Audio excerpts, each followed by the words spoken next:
Software salaries are insane. Stick around because by the end of this video, I'll have talked about internships that can pay almost $150 an hour. So first, of course, I want to talk about the FAANG companies. This is pretty much the default goal for any CS major coming right into college, and it makes sense why people would want to go to these companies. They're the biggest companies in the world and also innovating at an incredible rate. Now, these companies have intern salaries that start at around $45 an hour, but can reach around $70 in Netflix's case. Keep in mind that this number is solely salary. There's also other benefits such as housing, and these companies typically pay around $2,000 to $3,000 per month for housing. And there are also company-specific benefits such as free food or free drinks. So all in, including housing, these salaries can typically range from around $11,000 a month to almost $15,000 a month. And if you aren't well accustomed with tech salaries, this seems like an insane number, but it's actually kind of industry standard. By the way, I also have a video on full-time salaries, so if you're interested in that, check it out. And if you enjoyed the video, please like and subscribe. So the second tier of companies that I want to talk about are these smaller growth companies, and I've just decided to look at a few, and those are Lyft, Snapchat, Uber, and Stripe. And many of these smaller growth companies actually pay more for their full-time employees than FAANG companies do. But in terms of internships, they're pretty much identical across the board, maybe paying around $9,000 to $10,000 per month. Now, to get all of these intern salaries, I used a website called levels.fyi, and this website is just a huge database of salaries that is constantly being updated by engineers, so it has the most up-to-date salaries out of any website.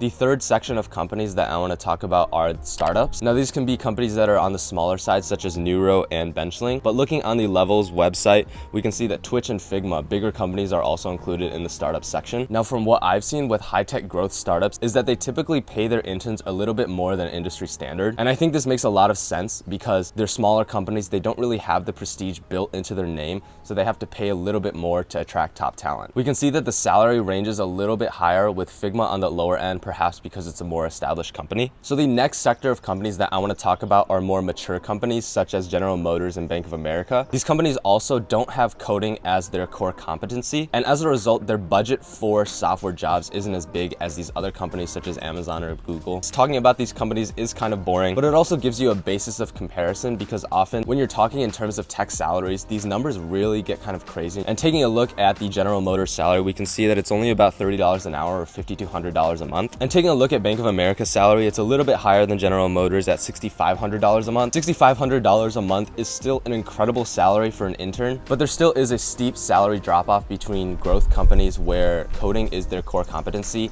and these other companies. So the fifth and final industry sector that I want to talk about are the quant trading firms. And these are firms like Citadel, Hudson River Trading, and Jane Street. And even just going and sorting by the top internship salaries, you can see that all of these names are listed at the top. And on salary alone, these interns can get paid almost $17,000 per month. And these interns often get signing bonuses, free housing, and a bunch of other different perks. And this honestly makes sense because these quant firms need incredibly efficient code to transact with their high-frequency trading. And as a result, they probably need the best talent and they're willing to pay for it. So I ran the calculation for Jane Street, and including the salary, signing bonus, and housing stipend, the pay reaches $137 an hour, which is ridiculous.